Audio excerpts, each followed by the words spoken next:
Օրերս մամուլը գրեց, թե չենք լռելու շարժումը ֆինանսավորվում է Մայրաթորից։ Մինչդեռ մեր վանքերի անմխիթար վիճակի համար Մայրաթորին մեղադրողը հենց չենք լռելուն էր։ Հետո խոսքի իրավունք միավորումը հաղորդագրություն տարածեց այն մասին, թե օրաթերթն աղանդավորների պատվերն է կատարում, քանի որ խմբագրությունը կապ ունի աղանդավորական մի կազմակերպության ղեկավարի հետ։ Հաջորդեց Աստծո ձայն ավետարանական եկեղեցու կրոնական կազմակերպություններին ուղղված համախմբման կոչը հայ առաքելական եկեղեցու դեմ միասնաբար պայքարելու համար։ Նրանք ուզում էին միասին աղոթել, որ Աստված էջմիածնի իմաստություն շնորհի, որպեսզի մեր եկեղեցին կարողանա հարգել այլախոհությունը։ Արցախյան պատերազմը, որը մեզ համար նույնպես օրհասական մի պահ էր, ուր էին իրենք եւ ինչի հանկարծ մեջտեղ չեկան։ Եվ երբ որ խոսք է գնում մարդու իրավունքներից, խղճի ազատությունից, հանկարծ իրենք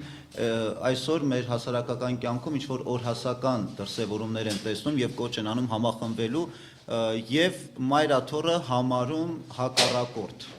Տեր-Եսային համոզված է, որ Հայաստանում 300,000 աղանդավոր չկա, ինչպես հաճախ նշվում է։ Նրանք հազիվ 100,000 են, մյուսները կաթոլիկ ուղղափառ եկեղեցիների ազգային փոքրամասնությունների ներկայացուցիչներ են, որոնց եկեղեցին աղանդավոր չի համարում։ Ամիսներ առաջ Եհովայի վկայի հարձակմանը ենթարկված քահանան ասում է, որ կրոնական կազմակերպության ուժը ոչ թե նրա անդամների թվի, այլ ֆինանսների մեջ է, որոնք գալիս են արտասահմանից։ Հենց արտերկրի համար է Հայաստանն անընդհատ մեղմացնում օրենքները, մոռանալով իր քաղաքացիների մասին։ Մենք մոռանում ենք խոսել երեխաների մասին, որոնք աղանդների մեջ են։ Ահա որ սարսափելի է այդ երեխաների վիճակը։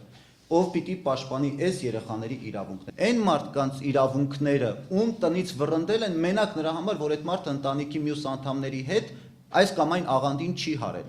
Եվ այսպիսի մարդկանց իրավունքները մենք ամեն օր եկեղեցում ենք պաշտպանում։ Իսկ իրենք խոսում են մարդու իրավունքներից, խոսում են եվրոպական արժեքներից, պարզապես միայն այն մասով, որքանով իրանք գրանտներ են ստանում ու փող են աշխատում։ Բոլոր կրոնական կազմակերպությունները ըստ քահանայի քաղաքական ու սոցիալական խնդիրներ են լուծում, բայց դրանցից ամենավտանգավորը ըստ նրա կյանքի խոսքն է։ Ամենավտանգավոր աղանդը Հայաստանում ես համարում եմ կյանքի խոսքը։ Խորհուրդ չեմ տա անպատրաստ մարդկանց